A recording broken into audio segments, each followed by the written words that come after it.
Hello, folks. Welcome to the Crime Dog live stream. We're doing it again. Yes, we are. Hello, folks. I'm Johnny Furyk, retired detective with the Rochester Police Department.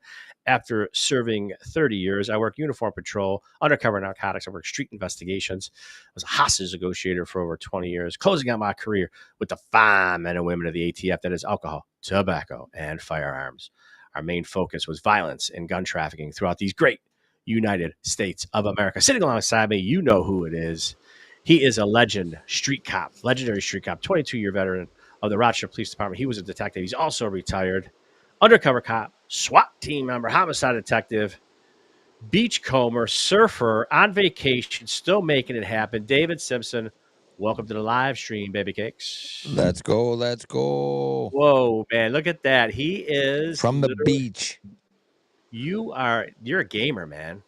You're a gamer. You're When it's time to literally work, Johnny, it's time to work, brother. same thing when we were on the job, right, David? I can play as hard as anyone, but it's time to work. I'm ready to work. Let's Right? go. Are you tired? You're crabby? What? Guess what? We're still working. 2 hours, That's right. 22 hours, 42 hours. We're still there. David, thanks for doing this, brother. I know you're on vacation with the family. I appreciate that, folks.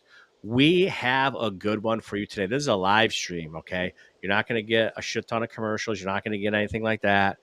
You're going to see our sponsors scrolling down at the bottom of the screen. So make sure you sponsors, support them. That's Fleet Feet, the Follow Agency, the Winfield Grill, and rickborelli.com at WCI Realty. And our newest sponsor, the Unbelievable Clothing Company. Check them out at unbelievableclothing.com. It's cool. It's cool. They got Buffalo Bills themed apparel. Folks, listen, we got David. We got a good one. We're going to talk about the PR Fest. Shocker. We're going to talk about the Fort Stewart incident that happened today. We're going to have a tweet of the week, and we're also going to break down the RPD shooting video, right? Yeah, I can't wait to do that breakdown of the video because those gentlemen did a phenomenal job. Yeah, they did a great. They made us so effing proud, man.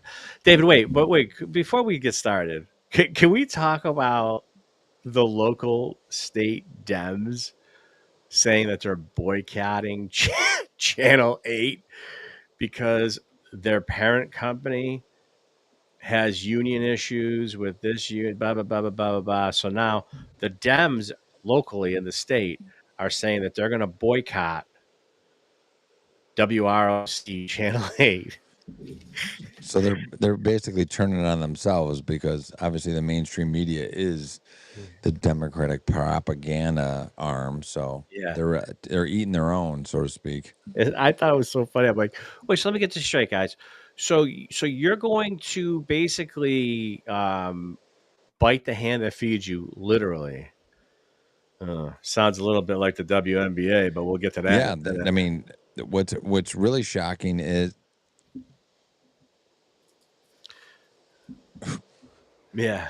what's really shocking is that the libs in Albany have allowed their own people in Rochester to turn on the mainstream Right. media because the mainstream media is such a viable option for them and such an asset to them. Whoever decided locally to turn on them, I'm surprised that the powers that be in Albany allowed that to happen. Yeah, really. Listen, we know that all the local media is in the pocket of the Dems. Anyways, David, so let's jump right to it. So the PR Fest last week, right? We talked about, we gotta make sure we gotta close the businesses, we gotta make people safe, we got that ding. We gotta pay tens and tens of thousands of dollars, probably close to 100 G's with all the specialized units that are down there for one block party for one night. And then guess what happens, David? Do we do the "we told you so" now or after? Both. Well, we told you so. We told you so. The festivities, they're let's see, they're half a mile block party on the Clinton Avenue, North Clinton Avenue in the city. Of course, what happened? Shots fired, the cops were rocked and bottled. Of course. Why wouldn't you throw rocks and bottles at the cops?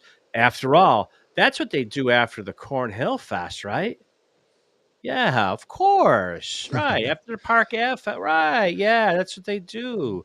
Right after the jazz festival, all the cops get rocked and Wasn't bottled. that I'm why they pretty needed sure. Right, but isn't that why they need to close all the businesses down so the criminals could rock and bottle the police? Yeah, that's why they did it. They didn't want the business people to get rocked and bottled. They're like, hey, let's close you guys down so you don't get hurt. But by the way, guys, even though you're making time and a half, you're going to get rocked. And by the way, there was shots fired too. Shocking, right? Shocking. Then everybody wonders why, and we're going to talk about it I later in didn't the see show. that. There was? Yeah, there was shots fired. I don't know if it was like a prohibited use, which we mean boom, boom, boom, shooting in the air like they pretend it's the 4th of July, or if somebody was getting shot at like a reckless endangerment, right? I don't know. I don't know which one it was, but there was shots fired on one of those days after the PR Fest. It was either, I think it was Saturday. Yeah, matter of fact, Big Booty Cutie from the tweets from Twitter, she posted a reply to one of the news station or one of the news stations. Somebody posted something and she said, I think one of the news stations did it like maybe 4 days later. She's like, oh, why are we hearing about this now? So you know how they are. They just keep everything a You know what's secret. funny is I hadn't heard about the shot, but I hadn't heard about the shots fired until you just mentioned it. So that just goes to show you, Yeah, they right. you know, the Right. coverage, because I've been on Twitter every day. So here's the best part, David. So we just talked about the Dems saying we're not going to talk to the media, but the media does all the work for the Dems locally. They squash stories until they burst like a bubble because you can't keep stuff a secret anymore with social media. And now they're pissed at it. But it's funny how it all just came full circle that we're talking. Originally, the Dems say, hey, you know what? We got, the Dems will say, hey, we got pissed at Channel 8. We're not going to have a conversation with them. And then all of a sudden they're squashing stories for them. It's just unbelievable. What are you going to do? Folks, you see David's beautiful face. We lost his audio for a second, but stick with us. We are going to. I'm getting rained on, Johnny. I'm gonna have to go inside. You're getting rained on. All right. If you notice, Literally this is pouring. live TV, folks. Look at David. David's leaving his Airbnb. He's going to a place of safety. So, folks, we're going to talk about what happened today. We're going to talk till David can get settled. Some tragic news. Thank God nobody died. But this morning around 11 a.m., 10:56 a.m. to be specific, um, five soldiers were shot. Say that 5 times fast. 5 soldiers were shot. And they were shot by an active duty member also in the Army stationed at Fort Stewart in Georgia. And they don't know specifics yet. And everybody, of course, just like I did too, we always go to the, okay, is this terrorist related? Is this guy been indoctrinated by the Taliban or some other faction of some type of terrorist group? Sources and media sources, people that we respect, if you watched any of the news, they're saying nothing shows that it was a terrorist act. Even though he was a soldier, I'm not talking about a terrorist attack the way we normally view it. I'm talking about an indoctrination of a soldier to do an act of terrorism, domestic terrorism in our country. But the pundits are saying that's not the case. David, you come back to us? Yep, I'm here. I think I figured it out here. I was getting poured on, folks. It started to rain like you wouldn't believe. So David, we started talking. I know you had you your got me. earbuds in. We talked about the Fort Stewart shooting today. Holy cow! So I'm not going to mention the D-bag's name, but he was a 28-year-old active Army member, and he shot 5 fellow soldiers. I think they're all going to live, according to the news. 3 of them are in surgery, but this is a hell of a active shooter anywhere. It's unbelievable. Did they come out with any demographics on the shooter? I'm kind of curious how that is going to So play they said he out. was 28 years old. He was an active member of the Army. He was stationed there. And they said that, which I didn't know this, right? Because I'm thinking cops. We bring our guns with us when we don't have them.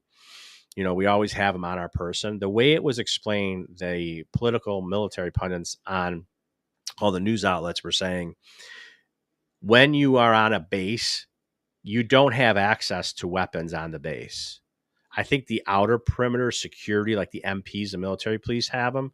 But once you're on the base, they were explaining that you have to go to an armory to get your gun. Then you got to go to another person, which is almost in a separate building, go get your ammo. They say it's a it's a to do basically, but the gun that was used was a weapon Huh. that was his personal gun that he brought with him. It was not an army issued gun. They're saying. Yeah, I'm always curious if about the Muslim connection. I mean, call me whatever you want, but I'm always Yeah, worried about motive from a terrorist standpoint. And unfortunately, most of our terrorist yeah, attacks domestically are, right. you know, Muslim related. Yeah. Well, they said that the motive at this point is unknown. They're going to definitely the uh, army is going to work in cooperation with the FBI to kind of figure out what's going on. And they call their Army Investigation Division the CID. But they're apparently it's going to be an active investigation. Going to do their stuff. They're going to the whole compound was locked down today. What was interesting too was they said that the 5 soldiers didn't hesitate and they just attacked the target, which is unbelievable for an active shooter, especially if you don't have a weapon, right? Jesus, what these guys did was so It was heroic. amazing to hear that. I did hear that it was amazing to hear that they basically bum rushed the guy and took him down. Yeah, what's crazy too is we know active shooters, right? So, folks, when we had active shooters or people with a gun, uh, somewhere somehow we knew somebody was with a gun, maybe not an active shooter, but they were in a place. The old school mentality that we learned, David, decades ago, which we do not subscribe to. Law enforcement does not subscribe to this since Columbine, since the other crazy shootings that happened all over the country. We do what we call attack the target now. And at the end of the day, what it comes down to is we used to, okay, let's slow it down. Let's surround. Let's get a perimeter. Remember all the bullshit, David? Right. Let's get a perimeter. Let's get the special teams. Now it's like, no, go with what you got. Get the guy as quick as you can to stop the amount of casualties that may happen. Yeah, 100%. Like I remember training for the SWAT team and it was like a delay going on SWAT call outs and actually forcing my way into buildings and houses to keep warm because we would wait so long. Right. So to hear, nowadays it's yeah, you save lives by quick reaction Right. and being aggressive. Right. And at the end of the day, what it comes down to is they're not even having cops anymore. Now they're training. The way the training goes, folks, now is they're training the officers on the street, right? So they're not obviously our SWAT guys. I think, not saying this because David was one of them, but I think our SWAT team in Rochester is the best in the country. They're so well trained and they're so disciplined. And they've always been like that since I've been on the job. And I'll tell you this, what they realized during these police shootings, especially school shootings, they're training the first responding officers, the officers on the street, because they're the first ones there. They teach them to form a team and go like a small little task force, like a small little tactical unit. And they teach you to go in groups. And that's how they train our guys in the RPD. And that's how most departments in the country are training now. A small 5-man tactical team, but tactical team does not mean you're a SWAT guy. It means you were a uniformed officer answering 911 calls 10 minutes before this call came in, and now you're going into the building with 5 officers that you may not have trained with, but you're all training, you're all on the same page, and you're going right in. Right, David? Yeah, the coordination between the actual SWAT team members and training the rank and file, Mm-hmm. street cops or uniform police officers is outstanding, and that is one thing that they go over constantly is the active shooter stuff because Mm-hmm. the first people on scene will not be SWAT team members 90% of the time. Right.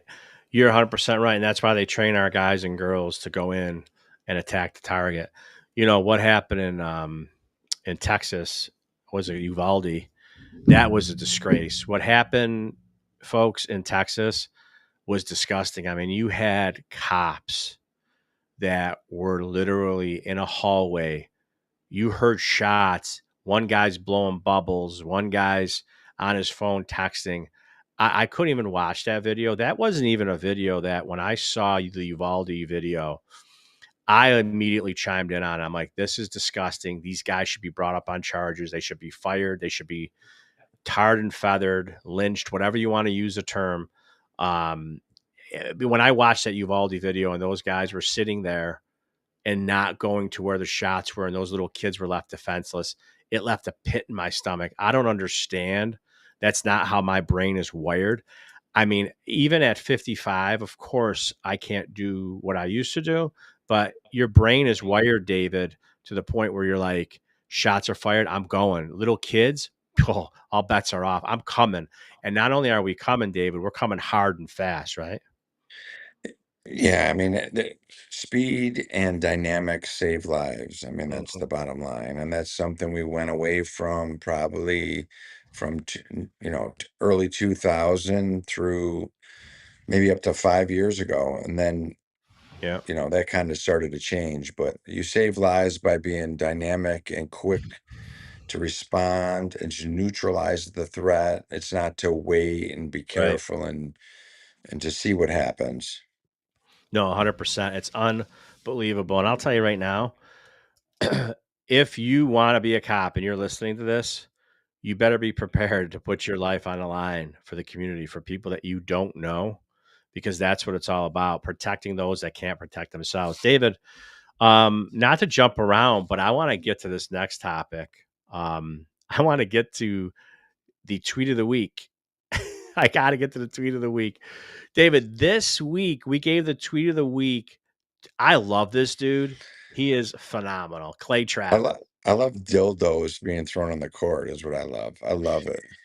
Well, folks, for those that don't know, there's two stories here. The first story is the WNBA has been getting heckled from what this is all new now. I'm just trying to kind of hash and piece together what we're finding on social media. But there's a crew of dudes, I think they're young kids that are going out there throwing green dildos on the court at WNBA games. Um, Clay gets a tweet of the week because actually the tweet of the week, this is a secondary tweet, but he started with 23-year-old Delbert Carver has been arrested for throwing a green dildo at the Atlanta WNBA game. He faces disorderly conduct, public indecency, and criminal trespass charges. He says, free Delbert. Then he goes on because he won't let this go, Clay, which is phenomenal. Clay won't let it go. So he explains too that he had received a call or a text from one of his friends. I think Clay's an attorney too. Yep. One of his friends, she called him and was like, "Hey, by the way, I got the best criminal defense attorney in my firm. We're gonna defend this guy. So either Clay's gonna pay the fees or this guy's gonna do a pro bono. But either way, Clay is all in. We had to give him the tweet of the week. They charged this kid with all that stuff. It's Way just overcharged them, by the way. Way right, overcharged them. right, right. Well, here's the thing, right? Let's just Clay got the tweet of the week because I love he's all in on this. I love the fact that Clay is like, hey, listen, here's the deal. I'm going to defend this kid because he's probably a 23-year-old young kid. Maybe he ain't got the means. Clay stepped up. He's a rock star. People know who he is. He's a celebrity. He's got the cake. We all know he's got the money. And he's going to defend this kid. I love every minute of this with Clay Travis. Yeah, I mean, Clay Travis is outstanding. He has a very aggressive conservative take on pretty much everything, which I'm all behind. Yeah. But the fact that he's encouraging people to support him and putting his money behind this kid is outstanding because they clearly overcharged the kid. I'm surprised they didn't charge him Right. with attempted murder. Right. So here's the crazy part is that he was actually, and I saw this just before we went live tonight because I'm getting a big kick out of this whole thing. I get a big kick out of him anyways, but he basically was saying that he was told when these dildos were going to fly. So in other words, he was suspicious at first. It sounds like, okay, are these really the guys that are doing it? So apparently, it's like a crew of guys that are working in concert together. They're Um, buying dildos in bulk. right. So Clay's like. Clay's like basically like another one's gonna happen tonight. I know something's, so he's kind of predicting to kind of show that he's been in contact with these guys, to see what's going on. And I just get the biggest. You know what kills me though about the WNBA? Can we carve out for a second? I mean, I'm not gonna say anything that hasn't been said before, but it seems like most, not all, but most of these WNBA players walk around like they're Jordan and Kobe and Steph, right? I mean, they Right. walk around like they're badasses. It's like you're funded by the NBA. If the NBA did not bankroll you, you would not have a league, David. Yeah, there's an arrogance there that is a little unsettling to say Right. the least. And the fact that they don't back the real stars, which is this Sophia Cunningham and Yeah. Caitlin Clark. um, Caitlin Clark, they don't even back them as a league and market the biggest stars they have. And Hmm. and right now it's those two. Yeah, they're the biggest You stars, but know, they don't market them because of the racism part of it. Because the majority of the league is obviously African American black females. well, yeah, Um, you know what I mean? And they're and they one's blonde and one's brunette and white, both white. Of course, you're and not they're going to and they're mark, you know. both and they're both heterosexual. They're both heterosexual. That's why they're doing, you I know. love Larry Bird and his ball hugger shorts. That's what I love. Remember when Larry Bird wore the extra small shorts that Oh came up my to like god. mid thigh? Yeah. Larry Bird was the man. Larry Bird, let me tell you about Larry Bird. First of all, Larry Bird literally with them nut huggers can hit a jumper from anywhere on the court. French Lick, Indiana, baby. Of Listen, course. I'm gonna tell you right now. I'm gonna tell you right now about Larry Bird. If you, by the way, I go down these rabbit holes with Instagram and By the way, Twitter, top David. five NBA players. Tell me Larry Bird's not in the top five Oh, he's ever. definitely in the top five. 100% he's in the top five. Thank you. 100% he's in the top five. Listen, there's not a guy that played with him that said anything bad about him, but I love the fact that he's the biggest shit talker that they ever played against. My favorite line that Larry Bird has said, and he's got a lot of them, when he would legitimately get offended when a white guy was defending him. He would drain Yeah, like a couple threes and he'd run by the opposing bench and be like, "Hey, well, you're putting a white guy on me? What are you, yeah, crazy?" exactly. Dude, that's balls, man. Huge balls. That's By the big way, for all balls. you, I don't know what they call them now, the generation that loves LeBron, you're Yeah. fools because Larry Bird is a way better player Oh than god. LeBron will ever be. Listen, hang on. Not only that, but they play like Bird. Remember the Pistons, Savages. They play like like hockey players. Lambeer. You try to do a layup, Lambeer. The bad boys, yeah. You'd have a bloody fotch. You have a bloody Yeah. nose. You're done.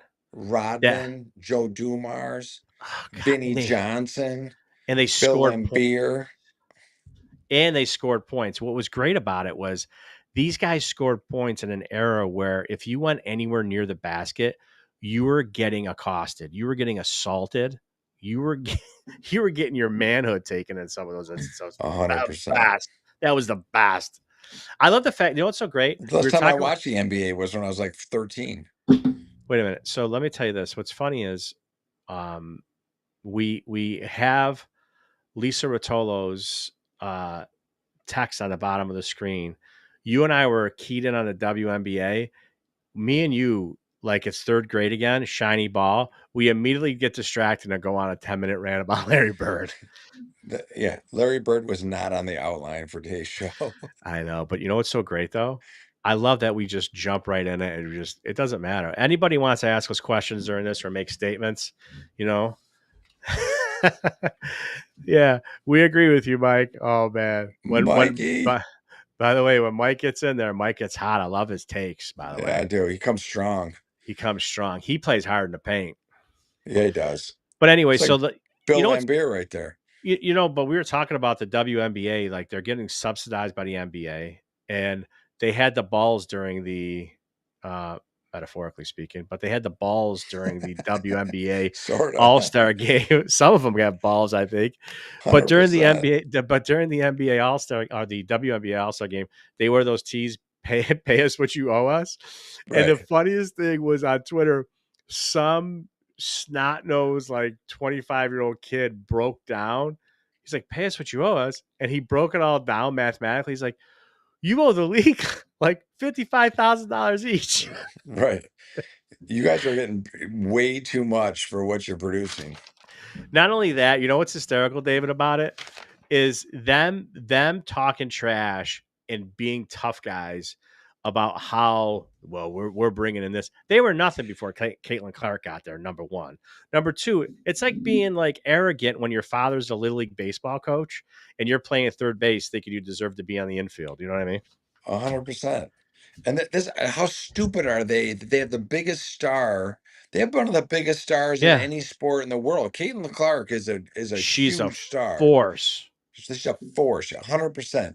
And you don't put the league, and she should be literally getting put on the league's shoulders, the players' shoulders, to carry them. They're not doing it. They're not doing it because she's white. They're not They're trying doing to it hurt because her. They're trying to yeah, kill her. they're not doing it because the league is afraid because they're still cancel culture. Nobody else in America cares about cancel culture anymore. You know, everyone throws the big stiff arm, the big double figure, the double fingers, the big Aussies, whatever you want to call them. But everyone's like, F you, man. No one gives a shit about cancel culture anymore because everyone's fed up. You know, cancel 100%. this. Here's what you could cancel. Cancel And this right here. And don't throw a dildo on the floor when Indiana's playing anymore, because someone's going to pick it on the opposing team and beat Caitlin Clark's tail with a green She's gonna dildo get because assaulted they by a hate her dildo. so bad. So yeah, sure. Yeah, bring back the lingerie. Remember the lingerie football league? The lingerie football league was like Wasn't full allowed to watch contact. that, Johnny. You weren't allowed to watch it. I'm a little young for that, Gina. The lingerie football league. I'm too young. You're too young. Oh, David. Listen, this is going pretty quick tonight, but it's just the way we like to do it sometimes. David is gracing us with his presence, so I don't want to take a lot of his time. At the end of the day, what I want to talk about is the police involved shooting with the RPD. We're going to break this video down.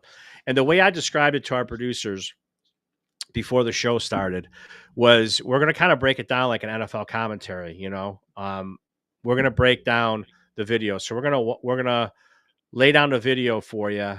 We're going to let you watch it, and then we're going to rewind it, and then we're going to play it back for you, and we're going to break the video down. Danny, it's up to you. You don't have to blast all 2 minutes, but play what you want to play enough to get the point across. Here we go, folks. Graphic content. Little warning. Watch this. Here's our boys. There's no audio, so I'll talk over it. This is what they do. They go for a guy. He's looking behind houses, up on decks, up on porches, several calls.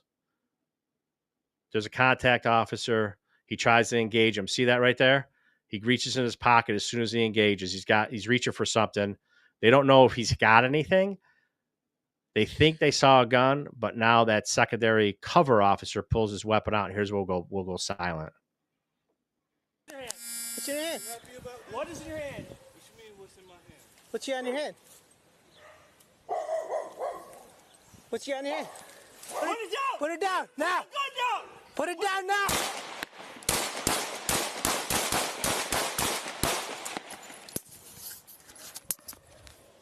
.223 shots fired.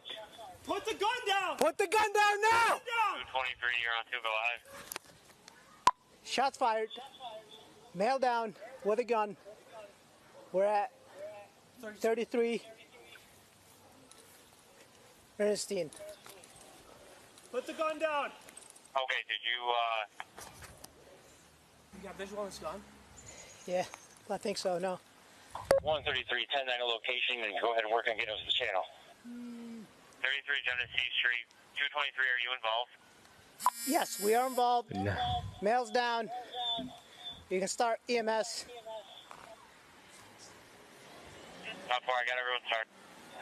Move the channel, start EMS on that guy. Good, please.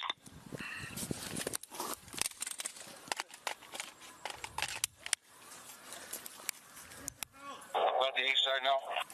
Sorry. Off him. How far? Off him. He's hit his chest. Here, get him. 397, step up EMS.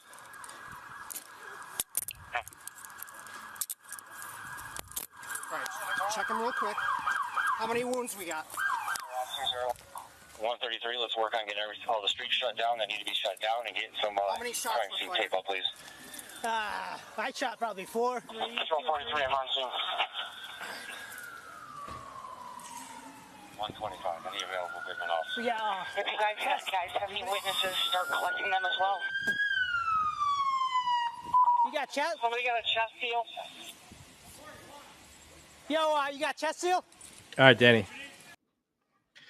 All right, folks, Danny's going to rewind that video for us. So we're going to break it down for you and show you exactly what we see when we watch a video like that. And we're going to show you the things, and we're going to show you exactly what those cops, what they're thinking, what they're doing, and how it all went down and why they're doing what they're doing. Danny, whenever you're ready. All right, so here we go. So stop it right here. So they got a call for a suspicious person. The suspicious person, he was going on back decks. He was checking cars. They don't know if he was trying to break into houses. They don't know if he was mentally ill. They don't know what's going on with this dude. I believe there were several calls on it. They ended up finding him a couple hours later around 7 o'clock in the 19th Ward. Shout out to Pamtastic. That's our old neighborhood. But it's a 19th Ward is the Genesee Street, Brooks Avenue, Genesee Park Boulevard area, Thurston Road. So they're on Ernestine Street. And so now the guy's walking away. He's not complying. If you listen, if I say kids, please don't take it wrong. They're so young to me. But these officers did such a great job with verbal commands, right? The first thing you got to do as a cop, verbal commands, verbal commands, verbal commands, okay? Tell them what you want them to do. Give them an opportunity to comply. When he doesn't, watch what happens. Roll it, Danny. They're following him. They're following him. They want to detain him. He's walking away. What you have is you have a cover and a contact officer. See that contact guy? He got in? Stop it, Danny. Okay. So the first guy that goes in is what we call a contact officer. He's going to engage with the suspect, okay? The cover officer is the guy that's staying back for now, especially once he sees. Danny, move it to the point where you circle his left hand in his pocket. All right, there we go. So now that cover officer now he's watching his partner, okay? See the angle? He moved so he could see everything. He could see his hands. He could see his whole body. And now he's got that hand in his pocket, the suspect. Right now, the cover officer is the first one who saw it. The guy's kind of tussling with him. I don't know if he saw it right away, but the cover officer saw it. He knows he's got something, possibly a weapon in his pocket. I think he saw the butt of a gun. Go ahead, Danny, roll it. Okay, stop it. Okay, so here's what happened. I'm gonna break down both officers. So the first officer, they had contact with him, right? As soon as he sees the cover officer pull his weapon, he did what we call disengaged. He had him. He knows he's not going to bring him to the ground because he saw the gun. When you see a gun and you're engaged, that means that your partner is seeing something that you're not seeing, okay? And what ends up happening is in that situation, and I've been involved in a situation similar to this, thank God it didn't end like this, but when you're kind of getting ready to tussle with a guy, you can't see what your cover officer or your brother officers are seeing. Once that cover pulls that gun out, the contact officer disengages and he pushes him. He falls to the ground. That wasn't because of anything the suspect did. He pushed off, and I think he slipped. Now the cover officer's engaged. Roll it, Danny. He's walking away. Now he's drawn down on him. He's drawn down. Look at him. He's so calm. He reaches on his chest. I think he reaches to make sure his body-worn camera's on him. What's your hand? There he goes. There he does. This kid does such a great job. What's your hand? Okay, now stop it. Stop it right there. Here's what people don't understand. This is how we train, folks. See his hand positioning on his weapon? Look at his hands. His hands are they're right there.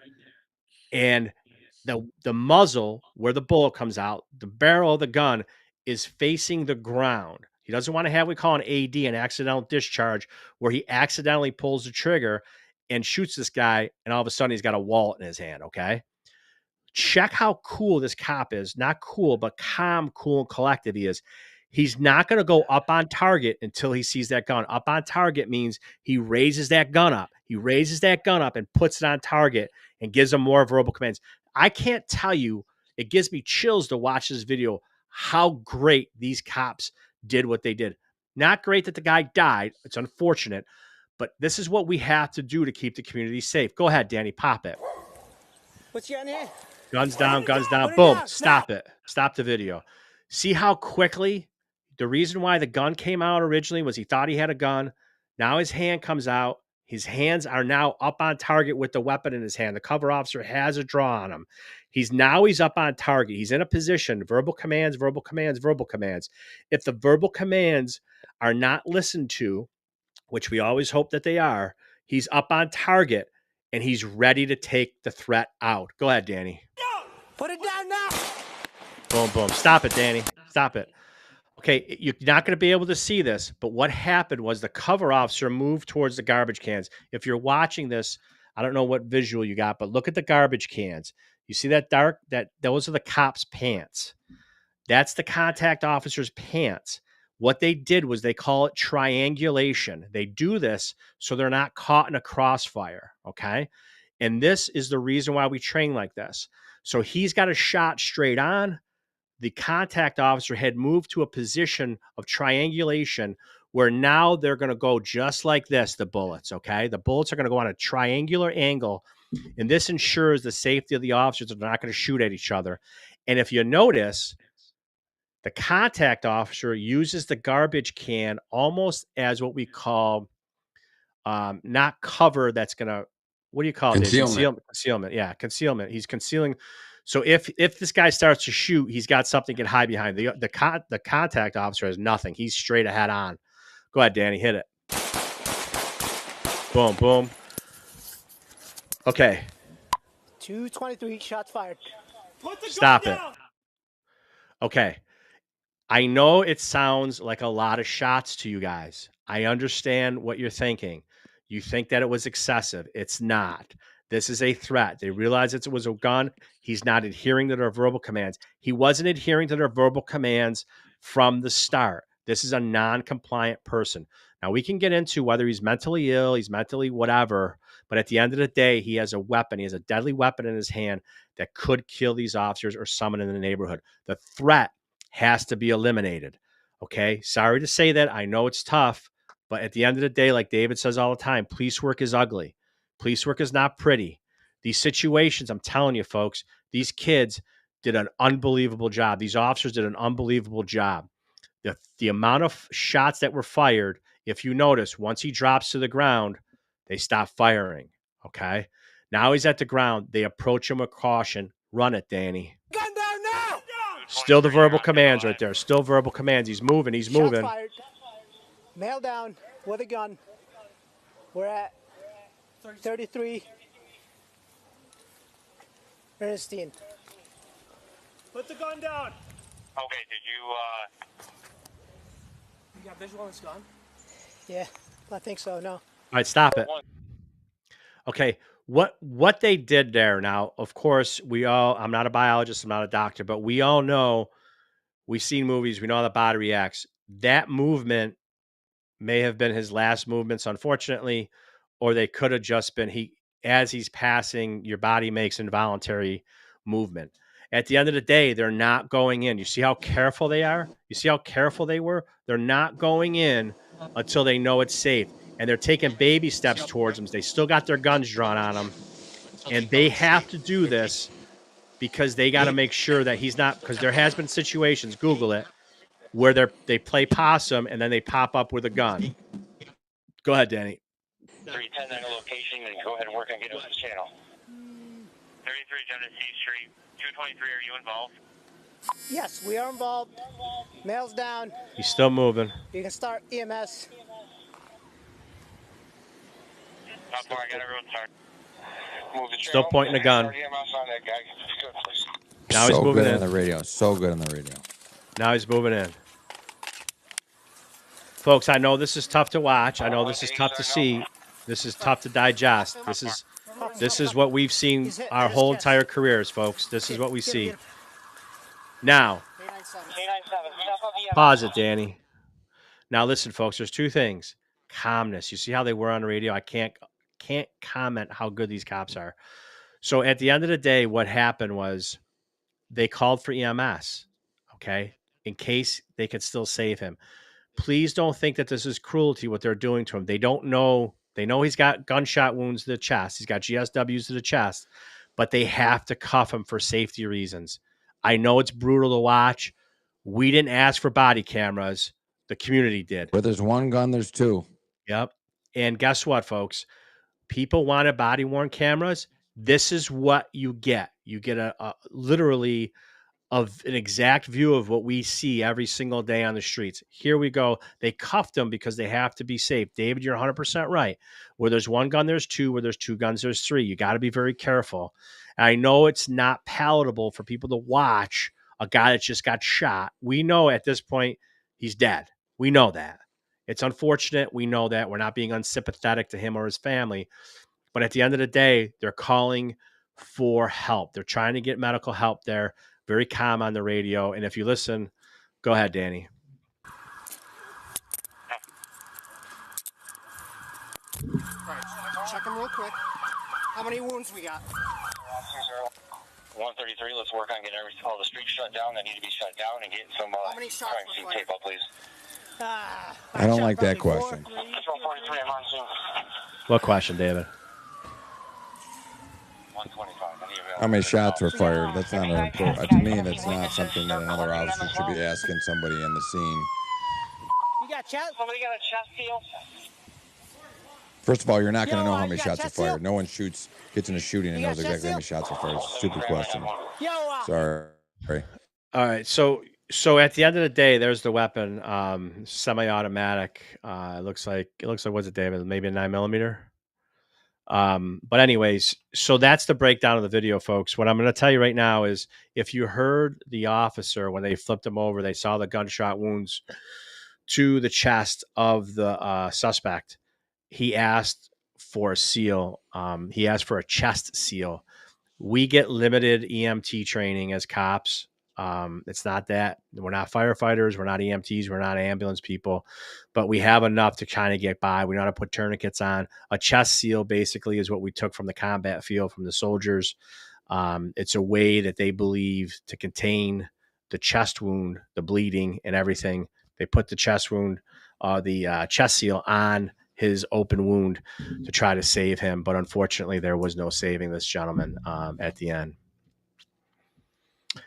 David, I don't know if you're frozen there, baby, but if you're not, if you want to weigh in. Yeah, Kim, I agree. They did a great job. This was a tragic incident, folks. Please don't think that we enjoy narrating this kind of stuff. We do not want this to happen. I told everybody, when I was a young cop and I was taking a shower to go to work, I wasn't saying, okay, I'm washing my hair. I hope I shoot someone today. No one says that. Nobody says that. No officer wants to get involved in a shooting. Trust me, they don't. These kids did a great job, but it's incumbent on the RPD to make sure that they stay on top of the mental health of these officers, to make sure that they're doing okay, to make sure that they get the mental health that they need. I know we're cops and we're talking about what a great job that these guys did. They did it because this is what we do. Our primary job as police officers is to keep the community safe. It was already documented that this guy was going through or trying to break into cars that were occupied. He was on the backs of decks of houses. He was doing something. We don't know if he was mentally ill. And at the end of the day, what it comes down to is we do not like narrating videos like this. But when we watch videos like this, we want to show the community. We want to show and demonstrate to the community what our officers are going through when they're doing things. When you watch a video, you may not have picked up on some of the things that we pick up on because of our training and experience. I can't tell you how many times over the course of my career I was in a situation like that, or David was in a situation like that. It's very simple. We confront people with weapons all the time, whether it's a gun, whether it's a knife, you name it. And the threat needs to be eliminated, unfortunately. But I'm not saying, also disclaimer, mine never ended up in shootings, thank God. But David, that was tough to watch. It was tough to watch from, not meaning that our guys did anything wrong, but I'm just talking about tough to watch from. Well, it was in one aspect, but it's another. It's commendable that our officers are. Yeah. what I'm saying tough to watch is it's tough to watch because the family sees that video and they don't understand the dynamics of the training. You know, I don't It know. was tough on one hand, but it wasn't tough because to see how outstanding our officers perform fire, so to speak. Yeah. Yeah, this was no bueno for the guy that was involved in this situation. Unfortunately, that's just the way it is. You know, you can't. I don't know what's going to come out. I don't know what the mental health aspect of this guy's life was. I don't know but I mean, he was mentally fit enough to know that he was going to carry around what looked to be a 9mm semi-automatic handgun. He knew enough to put it in his pocket for whatever reason. So you don't carry a gun. Let me just explain something to you folks. When you don't have a pistol permit, when you have a gun that is not registered legally with the state that you live in, chances are, David, you're not going to do good things with that gun. Anyways, that was it, folks. We hope you enjoyed the podcast or the live stream today. We hope that you support all of our sponsors. We hope that you support our sponsors. That's the Rick Borelli team at WCI Realty, Fleet Feet Rochester. We hope you support them. Hope you support the Falvo Agency. Lou Falvo and his team, they're new to our sponsorship. And you also, the Winfield Grill, the best food, the best buffalo bites in the world. And don't forget the Unbelievable Clothing Company. They're a new sponsor of us. Check them out at Unbelievable Clothing Co. Their website is wild. They got Bills-themed apparel. If you're a Bills fan, check out their website. They got cool apparel, and the whole premise behind their company is they have Bills-themed apparel, and they only offer limited editions of each piece of apparel, and they only decorate it in a limited fashion. So you're not going to get duplicate apparel. We're going to be out in public and have the same shirt on as 50 other people. It's a really cool company. Check them out. They're locally owned and family-oriented business. Awesome. David, thanks for coming on, baby. I know you were out there in North Carolina making it happen. I love it. Thanks for sharing us. Tell your family thank you for allowing us to have you for almost an hour. You're a sport. Folks, we appreciate you listening to the live stream. We hope you stick with us every Wednesday night at 9:30. We click that switch live. And also, we are live every Saturday on iHeartRadio, Wham 1180. So move that dial on over, 12 p.m. to 1 p.m. We'll be there every Saturday live, taking in your calls. We love all you. We hope you stick with us for all of our episodes and all of our content. But like my brother-in-law, Frankie Grassi, says, if you can't make it next time, who cares?